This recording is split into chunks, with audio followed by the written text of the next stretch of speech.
What are you looking at, butthead?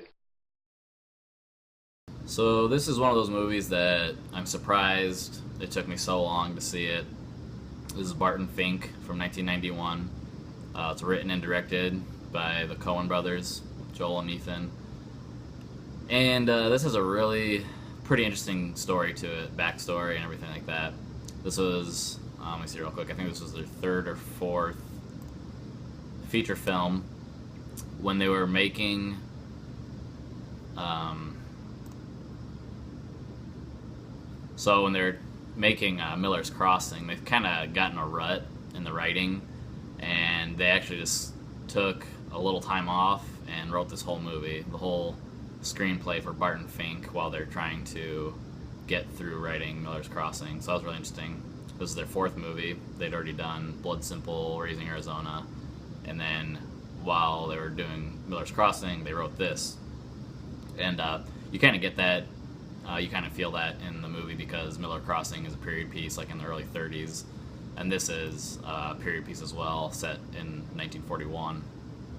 So, actually interesting. This is, I love the Coens. I love all their movies, and this is after seeing this, I've only not seen one of their films. The only other movie I haven't seen of theirs is Serious Man, which I really want to check out next.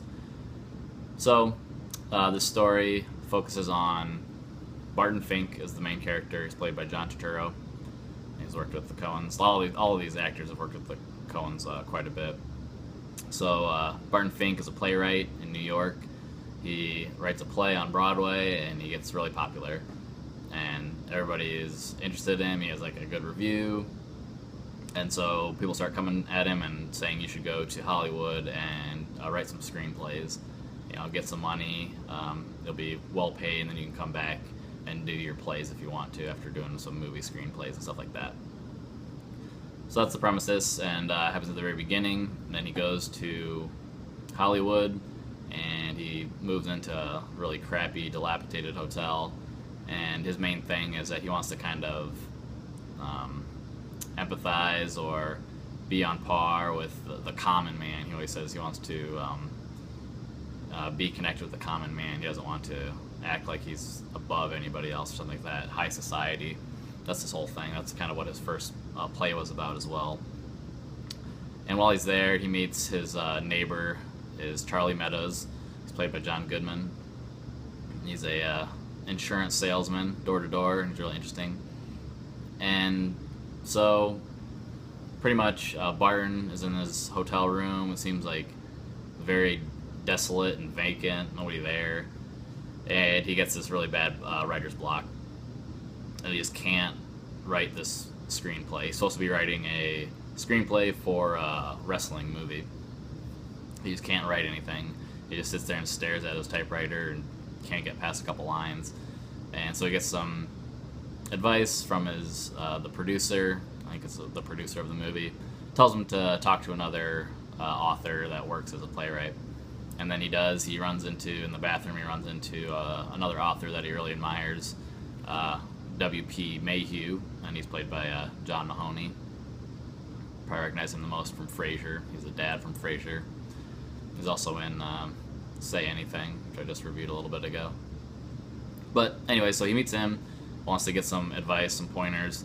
Turns out that W.P. Mayhew is just an alcoholic and just kind of scatterbrained. He doesn't really get any help from him.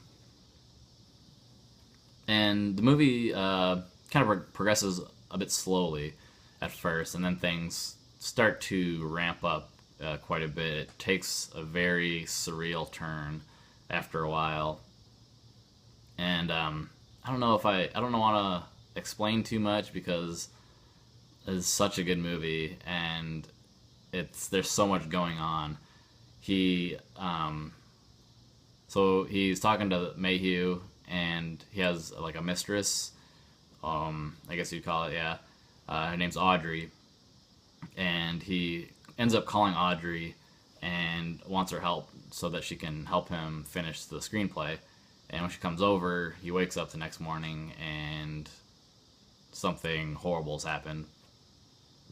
And he can't explain, he doesn't know what happened. And then he tries to get Charlie, his John Goodman's character, to come over and help him. and it turns into this whole. It's like a thriller. It's not really a. I don't want to say it's a film noir, but kind of. It turns into this weird crime mystery thriller, and I don't want to say too much. I don't want to spoil too much if you haven't seen it, but it gets into just this really surreal, meta kind of territory because kind of felt like a bit of like a Terry Gilliam movie at points, but I'm doing like an awful an awful job explaining this, but John Turturro and John Goodman's characters are their acting is incredible in this. This actually won something that never really happened before at Cannes, the Cannes Film Festival. It won for Best Actor, Best Director, and the Palme d'Or, which is the overall like best award that you could win there. So it won all three of those. I don't think that had ever been done before. So yeah, I know I'm not really giving much about the plot, but there's so much going on. You know, this requires probably at least 2 to 3 viewings to get all the little details about it. There's so much symbolism and so many different interpretations that you could take with what's going on with Barton Fink throughout the movie. There's a lot of questions about the hotel that he's in. You know, is this some sort of representation of like hell that he's in? Or, you know, some people could argue how much of this is going on in his head. Is he imagining things? Are there certain parts where he's just dreaming things? And then there's, 1,000 questions you could ask about John Goodman's character, Charlie. What does he represent? Who is he? Is he real? It's one of those movies that you just, it's hard to wrap your head around, and you need to watch a couple times. I don't think it's actually it's not clear. It's not an objective answer to a lot of these, and I think the Coens have said that, well, it is kind of not what the viewer wants to think, but they're not going to tell you exactly what is what. It's one of those movies, one of those brain teasers that's kind of mess with your head. I really liked it. I'm giving it, tentatively, I'm giving it a 3.75.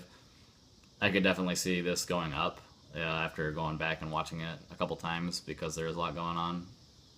I also wanted to mention that it's shot beautifully. The cinematographer is Roger Deakins, who's gone on to do a ton of stuff. He's a little more popular now. I think this is the first movie that the Coens did with him. So the cinematography is great, and the set design, all that is really nice. It's also, the whole time the movie just kind of satirizing Hollywood. Barton always says that he wants to represent the common man, but then at the same time there's this dichotomy with the Hollywood studio heads. They're just like over the top. A lot of talk, like metaphors about being a shark and stuff like that. It's really interesting, kind of winking at the whole Hollywood system that the Coens are. They're in that movie system. They make movies for Hollywood and all that. So it's really interesting on that point too. And that's kind of where a lot of my movie connections came in. I thought of right away, like adaptation. The way that was written is also very similar. Charlie Kaufman wrote that when he was having writer's block, and then the movie's about somebody with writer's block, making a screenplay, and this is similar. The Coens wrote this when they had writer's block, and then the main character, Barton Fink, has writer's block, so those two are similar that way. Also, Secret Window is the Johnny Depp movie, which also stars John Turturro, and there's many parallels there with, an author maybe imagining things, writer's block, stuff like that. There's a lot of Eraserhead that I saw in this, just kind of the set design, the cinematography, just kind of that whole surrealist aspect. For some reason, I just kept thinking of David Lynch's Eraserhead. And then finally, The Player, which is a really good movie about just the whole Hollywood system.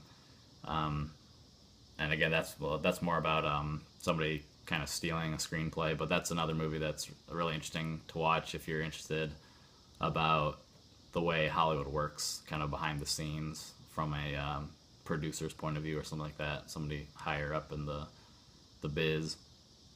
So I think if you think of all those movies together, it's kind of a good maybe a decent representation of what this is like. Like I said, I think it warrants multiple viewings, and there is just so many different interpretations and ways you could think of it. So yeah, awful. This is an awful video, awful review, probably, and just kind of stammering through it. But definitely, if you like the Coen Brothers, I would check it out. If you like movies that kind of make you think and can kind of twist your mind around, hard twist your mind around, I guess. Definitely check it out.